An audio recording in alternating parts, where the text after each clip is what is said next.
Hello everyone, edu magics में आप सबका स्वागत है।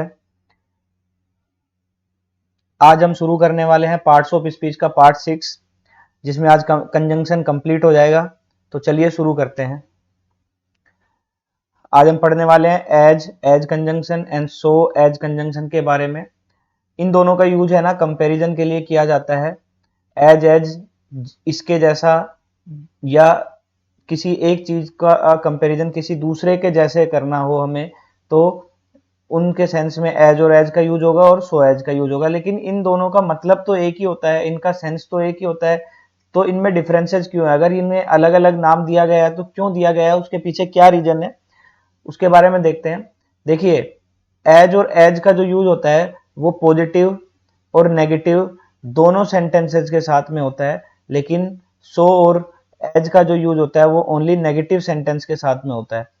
अब बात ये आती है कि मान लो अगर हमारे पास एक ऐसा सेंटेंस हो नेगेटिव सेंस जो दे रहा हो, और वहां पे ऑप्शन में अगर आपको एज एज और सो एज दोनों दिए गए हो, तो उनमें से किसको प्रायोरिटी देंगे? तो अब वहां पे नेगेटिव सेंस अगर दे रहा है तो हम उसको प्रायोरिटी देंगे सो एज को, और अगर सिर्फ एज एज दिया गया है तो हम एज एज को टिक कर देंगे, क्योंकि वो भी सही है। लेकिन अगर दोनों में से प्रायोरिटी की बात करनी हो नेगेटिव सेंटेंस के लिए, तो हम प्रायोरिटी किसको देंगे? सो और एज को प्रायोरिटी देंगे। चलिए देखते हैं एक बार। For comparison in positive as well as negative sentence के लिए हम किसका यूज करते हैं? एज एज का यूज करते हैं। For comparison in negative sentences, तो उनमें हम किसका यूज करते हैं? सो एज का यूज करते हैं। किसका यूज करेंगे? सो एज का यूज करेंगे।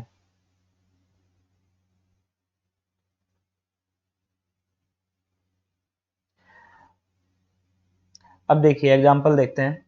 He is as taller as his younger brother. ठीक है, अब पहली बात तो टोल आएगा यहाँ पे, as tall as his younger brother, positive degree आएगी यहाँ पे। उसके पीछे रीजन क्यों है? क्योंकि जो टोलर है ना कंपेरेटिव डिग्री है। कंपेरेटिव डिग्री का काम क्या होता है? कंपेयर करने का। और कंपेरेटिव डिग्री दो के बीच में कंपेयर करती है। कितने के बीच में कंपेयर करती है? अब यहाँ पे हम टोलर का यूज क्यों नहीं करेंगे? बिकॉज टोलर भी एक कंपेयर करने का काम कर रहा है, और साथ ही एज और एज भी हमारा कंपेयर करने का काम कर रहा है, और दोनों चीजें साथ में यूज हो रही हैं, और दोनों दोनों काम ही एक कर रही हैं। अगर दोनों एक ही काम कर रही है और दोनों को एक साथ अगर हम यूज कर रहे हैं, तो हमारा जो सेंटेंस है वो सुपरफ्लुअस हो जाएगा, और सुपरफ्लुअस होते ही हम ये बोल देंगे कि इनका यूज यहाँ पे गलत है। अब हमें या तो एज एज हटाना पड़ेगा यहाँ से, या फिर हमें टोलर को हटाना पड़ेगा। अब टोलर को हटाने की बजाय हम क्या करते हैं, वो पॉजिटिव डिग्री में चेंज कर देते हैं। हम यहाँ पे यूज करेंगे he is as tall as his younger brother. अब देखिए यहाँ पे इसका राइट इसका जो करेक्शन होगा वो क्या होगा? टोलर किस में चेंज हो जाएगा? टोल में चेंज हो जाएगा। अब ये पॉजिटिव सेंस है, tall as sorry he's as tall as his younger brother, तो पॉजिटिव सेंस आ रहा है, तो उसके साथ में हम किसका यूज करेंगे? एज और एज का यूज करेंगे। देखिए नेक्स्ट एग्जांपल देखते हैं। He is not as taller as his younger brother. पहली बात तो नोट आ गया, और टोलर जो है ना, टोलर यहाँ पे नहीं आएगा, यहाँ पे आएगा टोल। अब टोल देखिए यहाँ पे नेगेटिव आया है, तो हम प्रायोरिटी किसको देंगे? सो को।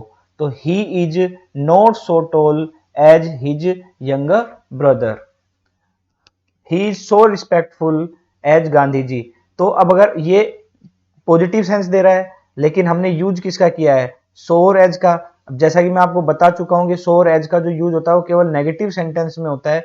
तो ये तो सेंटेंस हमारा पॉजिटिव है, तो यहाँ पे सो को हटाइए आप, और किसका यूज कीजिए? एज का यूज कीजिए। एग्जाम्पल और देख लेते हैं। These days job opportunities are not as better. पहली बात तो बेटर को हटाओ आप, कंपेरेटिव डिग्री है, इसको गुड में चेंज कीजिए। नोट आ गया, तो इसके साथ एज नहीं आएगा, इसके साथ क्या आएगा? सो आएगा। अब देखो सेंटेंस कैसे होगा। These days job opportunities are not so good as they use to be before. अब देखिए he is as wiser, wiser नहीं आएगा, यहाँ पे क्या आएगा? Wise. He is as wise as his brother, positive sense है, तो यहाँ पे सो एज का यूज तो नहीं होगा। ये बिल्कुल सही है, यहाँ पे बस वाइजर को चेंज करना है वाइज में। He is as wise if not wiser than his brother, he is so wise, यहाँ पे क्या आएगा, so wise if not wiser than his brother. अब हम बात कर लेते हैं लाइक और एज की, कि लाइक में और एज में क्या डिफरेंस है। देखो लाइक की एक बार बात कर लेते हैं। लाइक का मतलब होता है पसंद, और लाइक का मतलब होता है के जैसा। इसके दो सेंस है, या इन दो सेंस में, पर्टिकुलर इन दो सेंसेस में हम इसको यूज करते हैं। जब लाइक का अर्थ पसंद हो तो ये लाइक क्या है, हमारा वर्ब होता है, लेकिन जब लाइक का अर्थ के जैसा हो तो ये एक प्रीपोजिशन का काम करता है। तो हम यहाँ जिस लाइक को पढ़ने वाले हैं, हम पढ़ने वाले प्रीपोजिशन को, हम यहाँ वर्ब नहीं पढ़ रहे हैं। अब जैसे हम लाइक पढ़ते हैं ऐसे ही हमें पढ़ते हैं डिसलाइक और अनलाइक। तो यहां पे जो अनलाइक है ना, इसका मतलब भी है के जैसा नहीं, और डिसलाइक का मतलब है नापसंद। तो यहां पे ये भी वर्ब है, और यहां भी ये क्या है, प्रीपोजिशन है। अनलाइक का जो यूज होता है ना, लाइक के ऑपोजिट सेंस को देने के लिए यूज किया जाता है, कि किसी चीज के बारे में हम बता रहे हो कि के जैसा नहीं, तो उस सेंस में, जैसे ही सिंग्स अनलाइक मी, मतलब वो मेरे जैसे नहीं गाता है, या वो मेरे जैसे गाता नहीं है। अब यहां पे जो सेंस आ रहा है, ही सिंग्स लाइक मी। अब पहले बात कर लेते हैं, यहां पे देखिए लाइक, इसके बाद में क्या आ रहा है, मी क्या है, हमारा ऑब्जेक्ट है। तो जैसा मैंने आपको बताया था, लाइक क्या हमारी प्रीपोजिशन है, तो प्रीपोजिशन अपने बाद में क्या लेगी, प्रीपोजिशन अपने बाद में ऑब्जेक्ट लेगी। लेकिन आई लाइक मैंगोज, मुझे क्या पसंद है, मैंगो पसंद है। तो यहां से, यहां इस लाइक का जो सेंस निकल रहा है वो क्या निकल रहा है, पसंद वाला। और ये है भी क्या, वर्ब, क्योंकि ये किस जगह पे यूज हुआ है, वर्ब की जगह पे यूज हुआ है। चलिए देखते हैं आगे।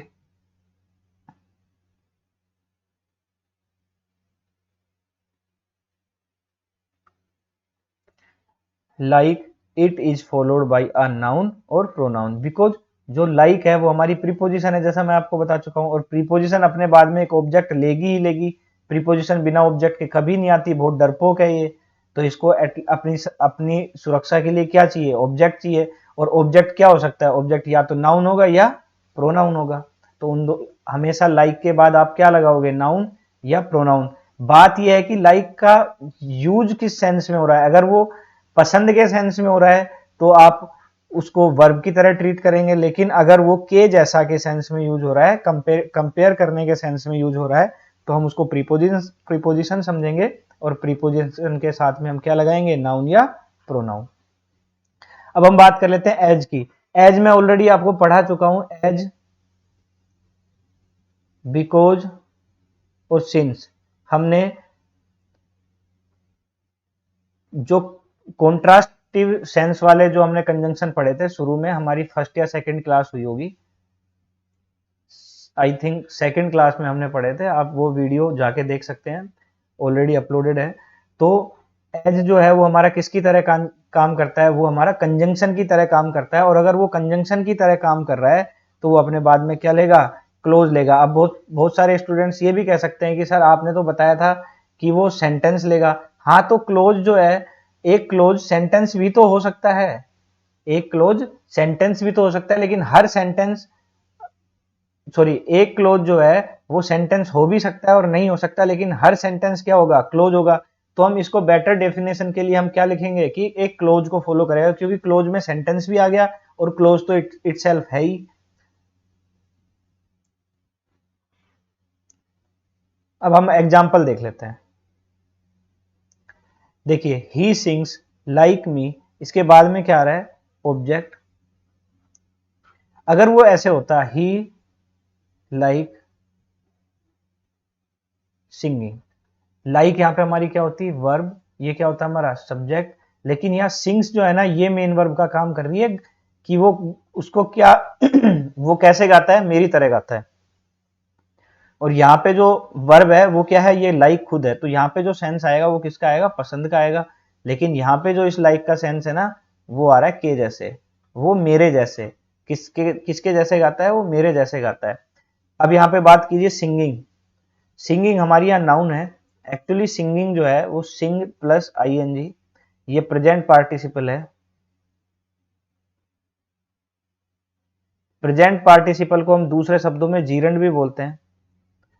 जीरंड वो वर्ब प्लस आईएनजी कॉम्बिनेशन होता है जिसका यूज हम किसकी जगह पे करते हैं?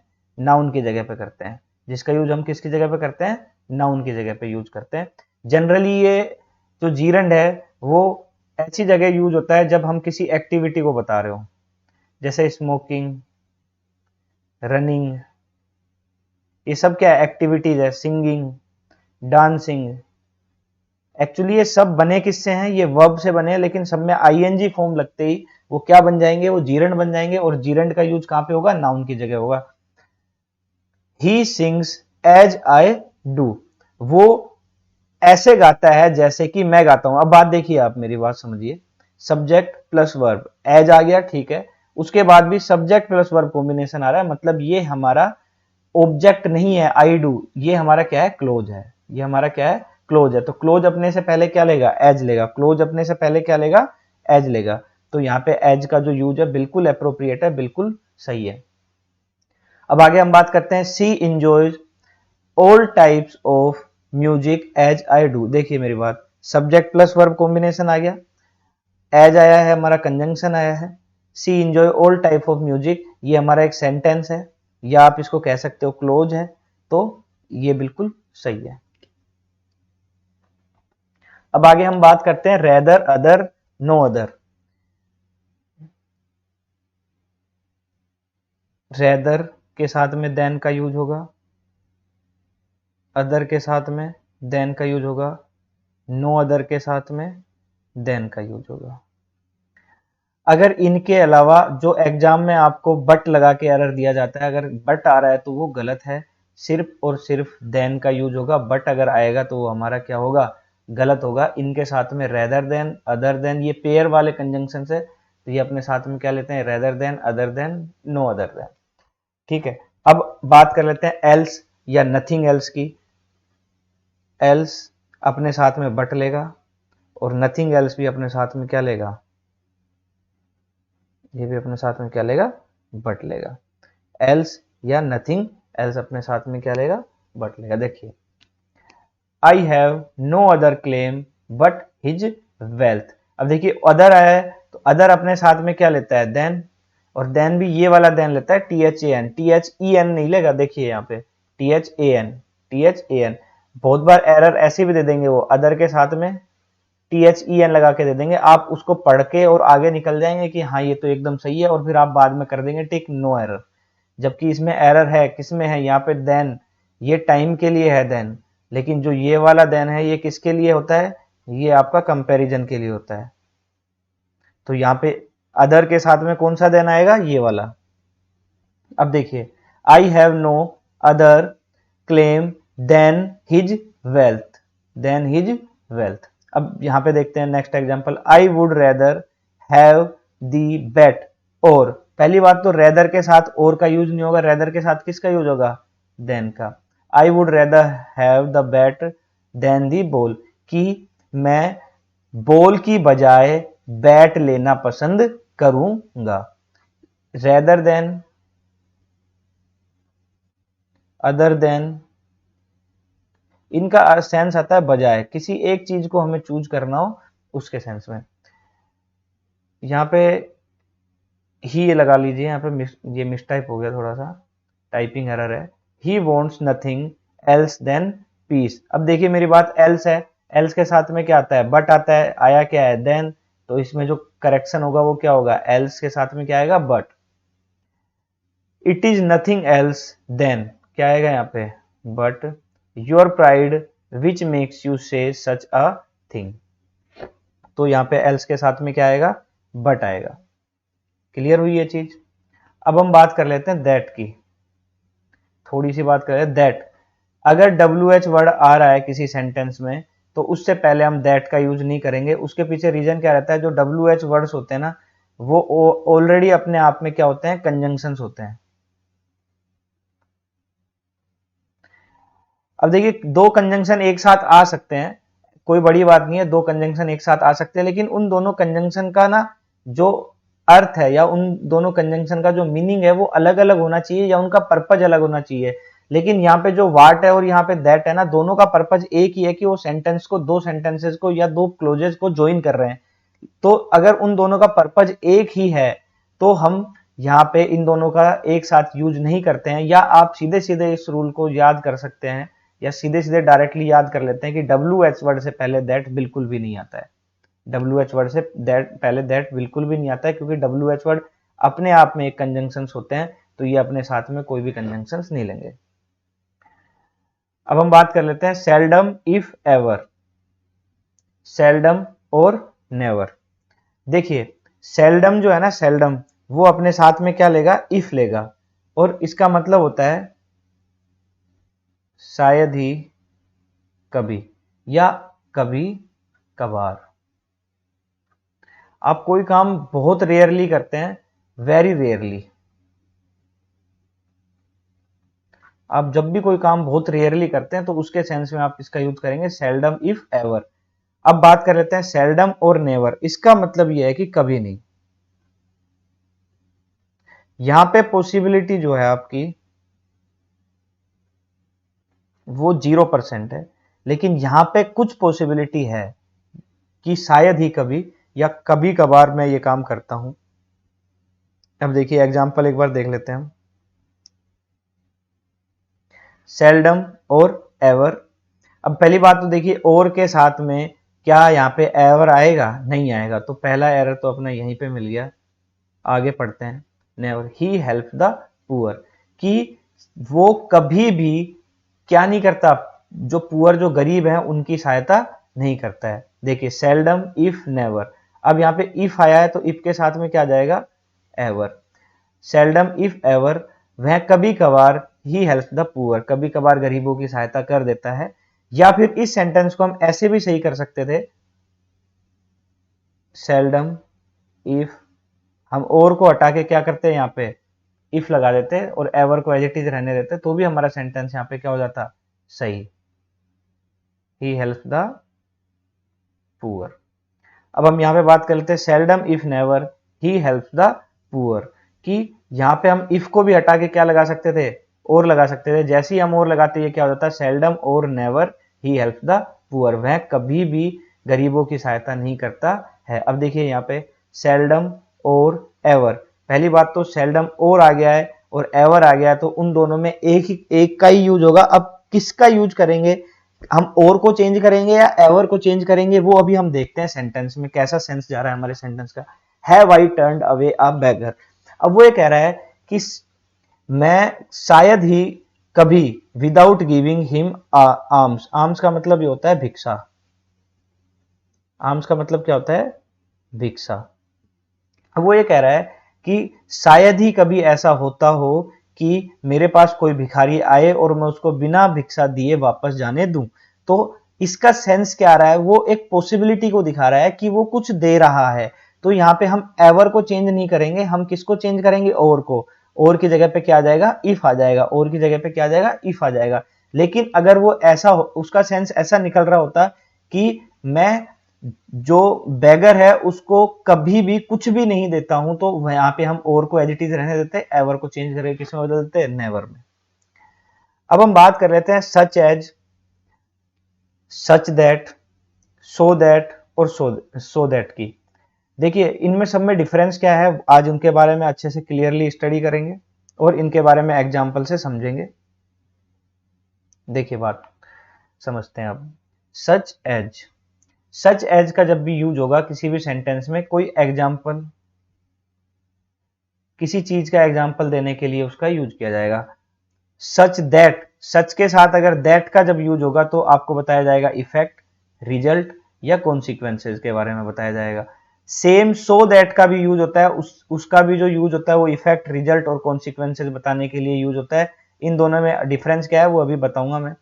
अगर सो दैट का एक साथ यूज होगा, यहाँ बीच में डैश लगा हुआ है, मतलब यहाँ कुछ ना कुछ आएगा, यहाँ पे वो क्या आएगा वो मैं बताता हूं। और अगर इन दोनों का एक साथ बिल्कुल यूज हो जाए तो ये क्या बताएंगे, हमें पर्पज बताएंगे, हमारा उद्देश्य बताएंगे। ये हमें क्या बताएंगे, उद्देश्य। अब हम बात कर लेते हैं सच दैट और सो दैट। अब दोनों का मतलब एक है, ठीक है, दोनों का मतलब एक है, दोनों का यूज भी एक ही जगह हो रहा है, तो इनमें डिफरेंस क्या है? क्योंकि अगर दो चीजें अलग अलग बनी है तो कुछ ना कुछ डिफरेंस तो होगा, तभी तो बनी है, ऐसे ही तो कुछ बन नहीं जाता। तो इनका यूज क्या है, अभी वो देख लेते हैं इनका यूज क्या है। देखिए, या इन दोनों में डिफरेंस क्या है। देखिए, सच जो है हमारा, सच हमारा एडजेक्टिव है, जबकि सो हमारा एडवर्ब है। अगर एडजेक्टिव है तो अपने बाद में क्या लेगा, नाउन लेगा। लेकिन अगर एडवर्ब है तो अपने बाद में एडजेक्टिव या एडवर्ब कुछ भी ले सकता है। इन क्योंकि एडजेक्टिव किसको क्वालिफाई करती है, एडजेक्टिव सॉरी एडवर्ब किसको क्वालिफाई करती है, एडजेक्टिव को और एडवर्ब को। लेकिन एडजेक्टिव किसको क्वालिफाई करता है, ये केवल नाउन को क्वालिफाई करेगा। यहाँ पे ये यहाँ पे किसको क्वालिफाई करेगा, नाउन को। अब अगर आपके पास सेंटेंस में सच के बाद में नाउन आए, सच के बाद में नाउन आए, या कोई आर्टिकल देने के बाद में कोई नाउन आए, तो आप कहेंगे कि ये कैसा है, बिल्कुल एक्यूरेट है। लेकिन अगर सो के बाद में अगर आपको नाउन देखने को मिलती है तो आप वहां पे सो का जो यूज कर रहे हैं वो गलत कर रहे हैं। आपको वहां पे किसका यूज करना चाहिए, सच का यूज करना चाहिए। आप उसमें एरर टिक कर देंगे कि इसमें एरर कौन से वाले में है, सो और उसके साथ में अगर नाउन आई है तो। अब इसको थोड़ा एग्जाम्पल से समझते हैं एक बार। देखिए, she has worked in several countries such as, such के साथ क्या है, एज आया है। सच एज का यूज किस लिए होता है, एग्जाम्पल्स के लिए, एग्जाम्पल्स देने के लिए, उदाहरण देने के लिए, ठीक है। तो उसने बहुत सारी कंट्रीज में काम किया है, जैसे कि Australia, New Zealand, Canada and so on, और आगे और भी बहुत सारी कंट्री है। तो वो क्या दे रहा है, उन कंट्रीज के एग्जाम्पल दे रहा है, जिस जिस कंट्री में या जिन जिन कंट्री में उसने काम किया हुआ है।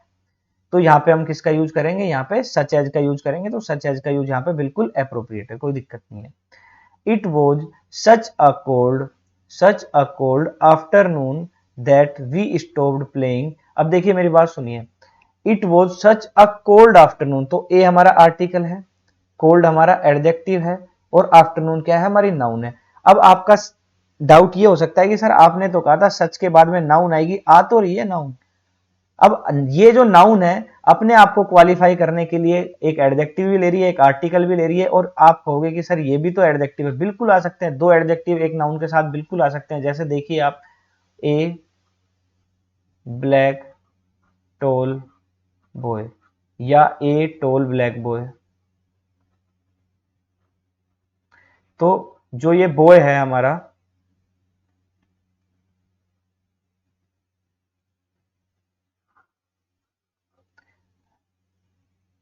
हाँ देखिए, जो हमारा बॉय है उसकी दो क्वालिटी है कि एक तो वो ब्लैक है और कौन क्या है, टोल है, लंबा है।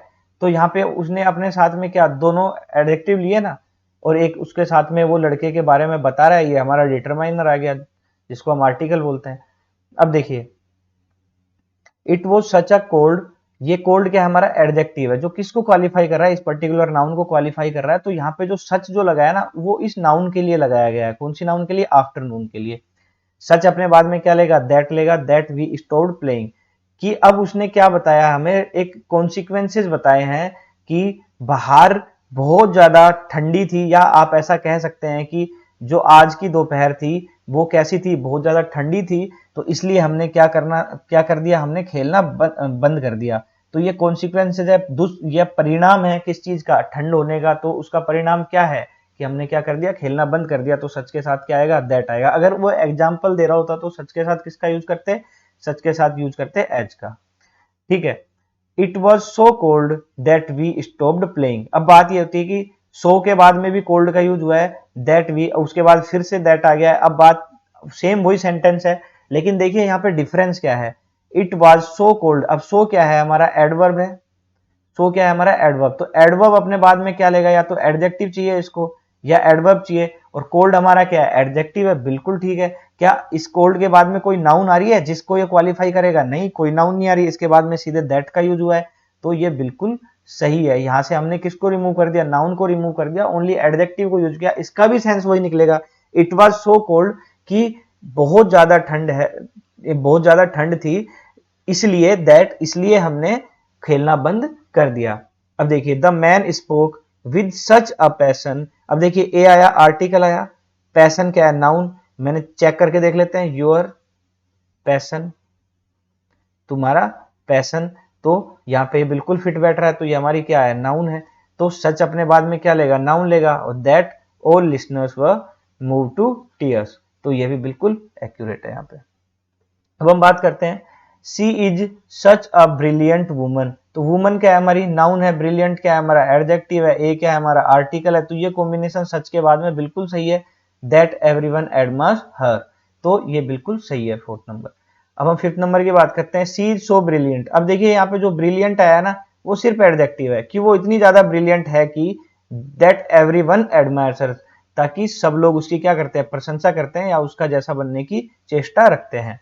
देखिए this is such a complicated problem. अब सच आया है हमारा, सच क्या हमारा, एडजेक्टिव है, इसको क्या चाहिए, नाउन चाहिए। तो देखिए यहाँ पे आर्टिकल है, आर्टिकल अपने बाद में क्या लेता है, नाउन लेता है। तो आर्टिकल के बाद में क्या आ गई, नाउन आ गई। कॉम्प्लिकेटेड नहीं, सॉरी, कॉम्प्लिकेटेड हमारा एडजेक्टिव है और प्रॉब्लम है वो हमारी क्या है, नाउन है। प्रॉब्लम क्या है हमारी, नाउन है। और कैसी प्रॉब्लम है वो, कॉम्प्लिकेटेड। तो ये कॉम्प्लिकेटेड हमारा क्या हो गया, एडजेक्टिव। और ए क्या है हमारा, आर्टिकल। तो यहाँ पे जो सच जो लगा है ना, वो किसके लिए लगा है, इस प्रॉब्लम के लिए लगा है, मतलब इस नाउन के लिए लगा है। और उसके बाद में दैट आता ही है। This is such a complicated problem that can not be solve by anyone. अब देखिए the problem is so complicated that nobody can solve it. अब यहाँ पे जो सो आया है, उसने अपने बाद में, सो क्या है हमारी, एडवर्ब है। इस सो ने अपने बाद में क्या ले लिया है, यहाँ पे एडजेक्टिव ले लिया है। क्या बाद में कोई नाउन आ रही है क्या, नहीं। तो ये सो इस एडजेक्टिव को क्वालिफाई करेगा, उसके बाद में दैट का यूज करेंगे, ये बिल्कुल सही है। ही is so clever that he can learn multiple languages at a single time. वो इतना ज्यादा क्लेवर है कि ही कैन, अब देखिए सो के बाद क्या है हमारा, क्लेवर। क्लेवर क्या है, एडजेक्टिव है, तो यहाँ पे बिल्कुल एक्यूरेट है। ही is so clever that he can learn multiple languages at a time. अब देखिए सच है, जो मैं ये बता ही चुका हूं, सच क्या है हमारा, एडजेक्टिव है। तो सच के बाद में क्या आएगी, नाउन आएगी। सो है हमारा, वो एडवर्ब है। तो एडवर्ब के बाद में क्या आएगा, एडजेक्टिव या एडवर्ब, कुछ भी आ सकती है। एग्जांपल देख लेते हैं, ही स्पोक सच या सो, इन दोनों में से किसका यूज करेंगे, क्लियरली।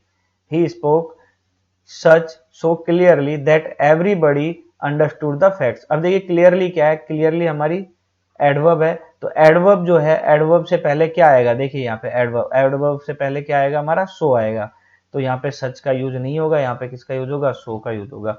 अब अगर सच आएगा किसी भी सेंटेंस में, तो अपने बाद साथ में क्या ले सकता है, ए या एन, ए या एन। और ए एन अगर आया है, डिटरमाइनर्स अगर आए हैं, तो उसके बाद में क्या आएगा, नाउन आएगा।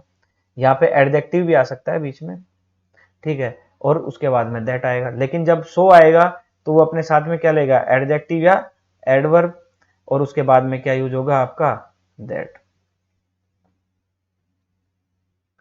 देखिए he was not so well versed in English that we had accepted. अब देखिए सो वेल वर्स्ड, वो इंग्लिश में ऐसा, मतलब इतने अच्छे से नहीं कर रहा था जैसा कि हमने उससे क्या किया था, एक्सपेक्ट किया था। तो यहाँ पे जो सो है ना, ये तो बिल्कुल सही है। क्यों, सो के बाद में आपको देखो यहाँ पे एडजेक्टिव देखने को मिल रहा है, ठीक है। लेकिन यहाँ पे जो ये दैट आया है ना, दैट जो आया है, in English that we had accepted, expected, sorry, accepted नहीं, एक्सपेक्टेड, कि जैसी हमने उससे उम्मीद की थी, उसने उतना अच्छा नहीं किया। तो यहाँ पे सो की जगह क्या आएगा, एज आएगा। यहाँ पे सो की जगह क्या आएगा, एज आएगा। So as, so as. किस सेंटेंस की बात कर रहे हैं हम, नेगेटिव सेंटेंस की बात कर रहे हैं। जैसे हमने एज एज और सो एज पढ़ा था ना अभी, तो सो एज किसके साथ यूज होता है, नेगेटिव सेंटेंस के साथ में यूज होता है। तो यहाँ पे हमारा कैसा सेंटेंस आ रहा है, नेगेटिव सेंस आ रहा है कि हमने जैसी उम्मीद की थी वैसा नहीं हुआ। तो यहाँ पे हम किसका यूज करेंगे, सो एज का यूज करेंगे। This is not such a major problem which can not be solve. ये एक ऐसी मेजर प्रॉब्लम नहीं है, विच किसके साथ है, सच। क्या सच के साथ विच का यूज होता है क्या, पहली बात तो ये नहीं होता है। तो यहाँ पे सच के साथ किसका यूज होगा, दैट का। खत्म। His offence was such as he was not bound to suffer and ultimately meet his doom. क्या सच के साथ अगर एज का यूज जो होता है, तो वो हमें क्या बताता है, वो हमें बताता है एग्जाम्पल, हमें क्या बताता है, एग्जाम्पल। लेकिन सच के साथ अगर हम दैट का यूज करते हैं तो अब देखिए, his offence was such as he was bound to suffer and ultimately meet his doom. तो यहाँ पे अल्टीमेटली की वजह से यहाँ पे दैट आएगा, क्या आएगा यहाँ पे, such that he was bound to suffer, क्योंकि यहाँ पे कॉन्सिक्वेंसेज बताए जा रहे हैं, तो सच के साथ किसका यूज होगा, दैट का यूज होगा। अब हम बात कर लेते हैं इन्वर्जन। इन्वर्जन क्या है? इन्वर्जन का मतलब क्या होता है, उल्टा। उल्टा किस चीज का उल्टा, हमारे सेंटेंस का उल्टा। कैसे? हमारा सेंटेंस जनरली किस फॉर्म में होता है, subject plus verb plus object. लेकिन जब भी हम इंटेरोगेटिव बनाते हैं, जब भी हम क्या बनाते हैं, इंटेरोगेटिव सेंटेंस बनाते हैं, तो आपने देखा होगा जो हमारी वर्ब है वो पहले आती है, सब्जेक्ट बाद में, और फिर उसके बाद में ऑब्जेक्ट, या बीच में जो भी चीजें होती हैं वो सब आ जाती है। तो हमारी वर्ब जो है वो क्या आ जाती है, पहले आ जाती है। तो इस चीज को ही हम क्या बोलते हैं, इन्वर्जन बोलते हैं। तो इन्वर्जन का मतलब क्या होता है, when verb comes before the subject, ठीक है। तो हम उस पर्टिकुलर उस कंडीशन को या उस सिचुएशन को क्या बोलते हैं, इन्वर्जन नाम हमने उसको दे दिया है। Generally inversion takes place in interrogative sentences. तो जो हमारा इन्वर्जन है वो जनरली किस में आता है, इंटेरोगेटिव सेंटेंसेस में आता है। अब देखिए, देख लेते हैं यहाँ पे, व्हेन ही विल कम, ये ठीक है, लेकिन व्हेन विल ही कम, ये ठीक है। अब देखिए यहाँ पे, इसको छोड़ते हैं एक बार, हाँ सॉरी, इसको नहीं छोड़ना है। There are certain conjunctions which take inversion. Inversion, देखिए इन्वर्जन लेने वाले कंजंक्शंस कौन से हैं, ईदर और, neither nor, not only but also, hardly scarcely, when. Hardly और स्कार्सली, इन दोनों के बाद में व्हेन या बिफोर का यूज होता है। व्हेन का यूज और बिफोर का यूज, दोनों का यूज हो सकता है, लेकिन अगर आपके पास ऑप्शन में दोनों दिए गए हैं तो आप व्हेन को प्रायोरिटी देंगे, बिफोर को नहीं। लेकिन अगर व्हेन नहीं दिया गया है तो उसको छोड़ना नहीं है। क्यों? क्योंकि वहां पे हम बिफोर अगर दिया गया तो हम बिफोर का यूज करेंगे। अब देखिए, ईदर और, neither nor, not only but also, hardly scarcely, when और नो सूनर देन, इन सब, ये सब अपने बाद में क्या लेते हैं, इन्वर्जन।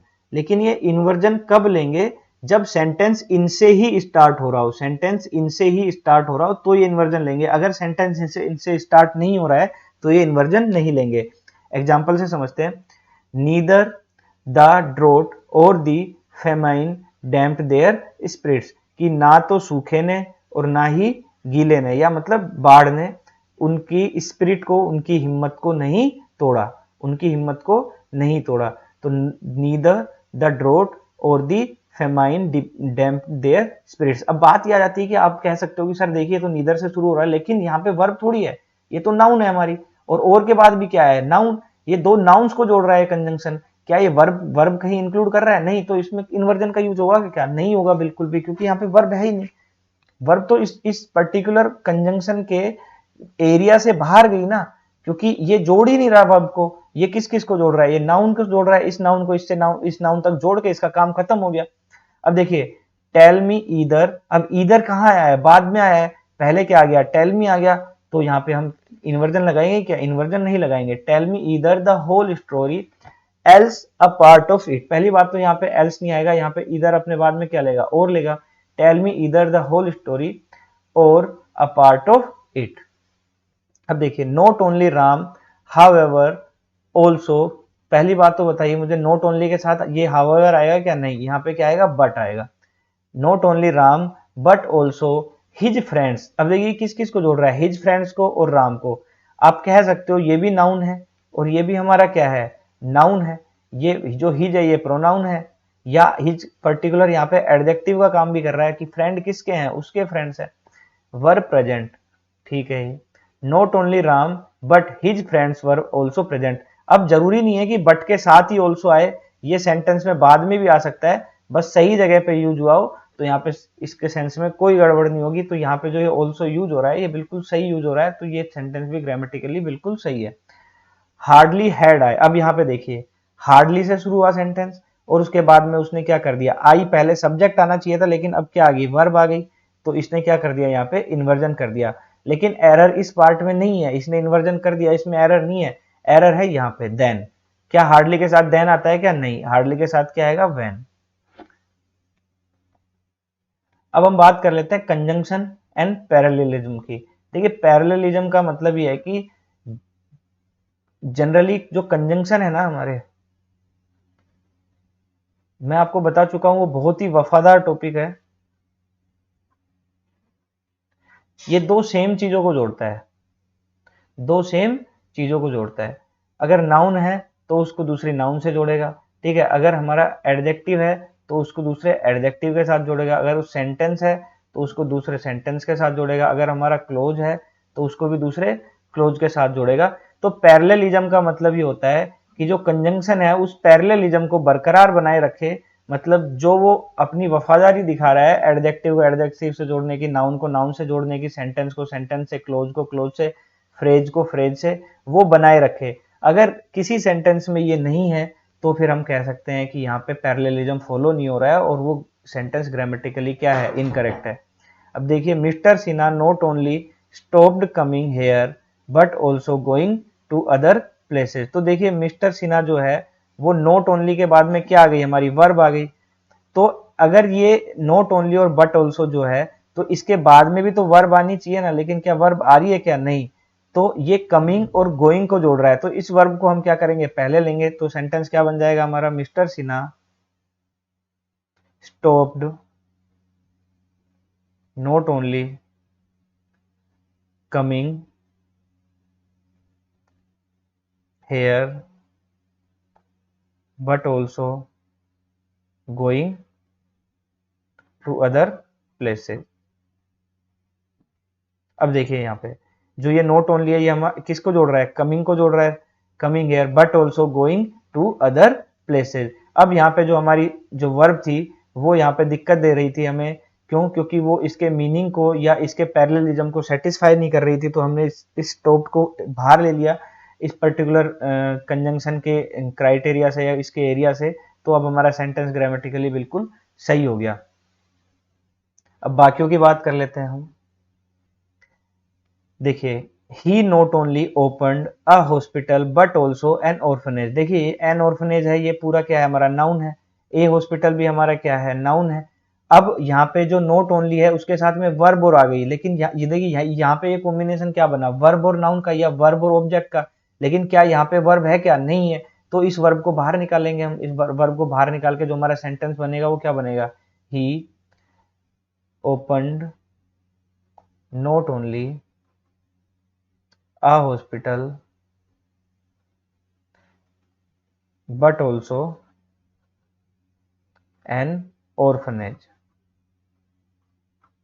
कि उसने केवल एक हॉस्पिटल ही नहीं खोला बल्कि एक अनाथालय भी खोला है।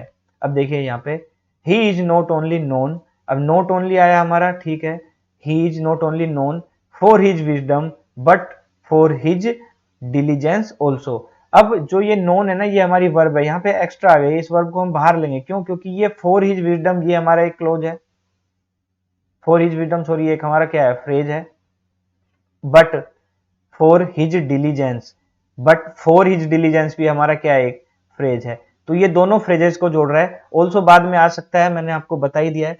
तो एक फ्रेज को दूसरे फ्रेज से जोड़ रहा है, लेकिन अगर हम इस वर्ब को इसके साथ में कंसीडर कर लेंगे तो ये एक वर्ब प्लस फ्रेज को एक फ्रेज से जोड़ रहा है। तो क्या ऐसा होता है क्या, नहीं होता है। ये दोनों सेम चीजों को जोड़ेगा। तो हम इस वर्ब को बाहर लेंगे तो हमारा जो सेंटेंस बनेगा वो क्या बनेगा, he is known not only for his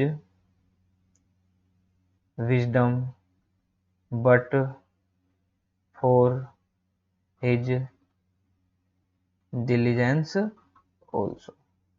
तो ये हमारा राइट सेंटेंस होगा। आगे देखते हैं। He not only believes in hard work. In hard work ये हमारी प्रीपोजिशन है, प्रीपोजिशन के बाद क्या हमारा ऑब्जेक्ट आया है, बट ऑल्सो इन ऑनेस्टी। तो ये भी हमारा क्या है, ऑब्जेक्ट है। एक ऑब्जेक्ट को दूसरे ऑब्जेक्ट से जोड़ना है। बिलीव्स फालतू में आ रहा है, बिलीव्स को आगे ले लेंगे। He believes not only in hard work but also in honesty of the highest order. ये सेंटेंस ऐसे करेक्ट होगा। देखिए none of the diplomats at the conference was able either. अब देखो यहां तक ये बिल्कुल सही है, was able either, either to comprehend और सोल्व द प्रॉब्लम। अब देखिए यहाँ पे जो ईदर आया ना, ईदर टू कॉम्प्रीहेंड और सोल्व द प्रॉब्लम। अब देखिए यहाँ पे जो वो जेबल सोल्व द प्रॉब्लम, यहाँ पे क्या आ गया हमारी, और सोल्व दी प्रॉब्लम, ये हमारी यहाँ पे क्या आ गया, वर्ब आ गया। लेकिन ईदर के बाद में क्या हमारी वर्ब आ रही है क्या यहाँ पे, टू कॉम्प्रीहेंड? नहीं, यहाँ पे हमारी वर्ब नहीं आ रही है, यहाँ पे हमारी वर्ब नहीं आ रही। टू कॉम्प्रीहेंड हमारा क्या है, टू कॉम्प्रीहेंड हमारा बना हुआ है एक प्रीपोजिशन प्लस ऑब्जेक्ट, यह एक इन्फिनेटिव का काम कर रहा है। दोबारा देखते हैं इसको। None of the diplomats at the conference was able to यहाँ पे आएगा ईदर कॉम्प्रीहेंड, ठीक है। यहाँ पे अब हमारी ये वर्ब आ गई, कॉम्प्रीहेंड नाउन नहीं है, ये टू के साथ में अगर इसका यूज करते हैं तो ये इन्फिनेटिव का काम करती है, नाउन बन जाती है। लेकिन इस टू को अब हम क्या करेंगे, पहले लेंगे ईदर कॉम्प्रीहेंड और सोल्व दी प्रॉब्लम, ये ऐसे करेक्ट होगा। Thank you. आज हमने कंजंक्शन को कंप्लीट कर लिया है। तो कंजंक्शन जो टॉपिक है वो कैसा समझ में आया, आप कमेंट से हमें बता सकते हैं। कुछ जो तरीका है आज तक जो भी कंजंक्शन आपने पढ़ा है उससे कुछ अलग लगा या नहीं लगा, थोड़ी एग्जाम ओरिएंटेड अप्रोच लगी या नहीं लगी, उसके बारे में आप मुझे कमेंट में बता सकते हैं। दूसरी बात यह है कि कंजंक्शन अभी हम एक बार और पढ़ेंगे, पूरा थ्योरेटिकली अभी और पढ़ेंगे। ये थोड़ा सा एग्जाम ओरिएंटेड अप्रोच लेके चल रहे थे हम, पार्ट्स ऑफ स्पीच को बेस्ड रखते हुए, या हम हर एक सेंटेंस में या जब भी कोई टॉपिक पढ़ेंगे अब यहाँ पे पार्ट्स ऑफ स्पीच को नोटिस में लाते हुए पढ़ेंगे, ताकि हमें क्लियर होता चले कि सेंटेंस में कहाँ पे क्या चल रहा है। अब हम बाकी पार्ट्स ऑफ स्पीच के जो भी टॉपिक है, अभी हमने क्या पढ़ा है, कंजंक्शन पढ़ा है हमने, noun, pronoun, verb, adjective, adverb, इन सब के आइडेंटिफिकेशन के बारे में बातें कर ली थी। अभी इनके बारे में थोड़ा थोड़ा डिटेल से और स्टडी करेंगे। अब आप कमेंट से बताइए अब आप क्या पढ़ना चाहते हैं। नाउन पढ़ना चाहते हैं पार्ट्स ऑफ स्पीच में अगला टॉपिक, प्रोनाउन पढ़ना चाहते हैं, वर्ब पढ़ना चाहते हैं, एडजेक्टिव पढ़ना चाहते हैं, या एडवर्ब पढ़ना चाहते हैं, ये आप मुझे कमेंट के माध्यम से बताइए। जो भी आप कमेंट में कहेंगे मैं वो टॉपिक लेके आ जाऊंगा।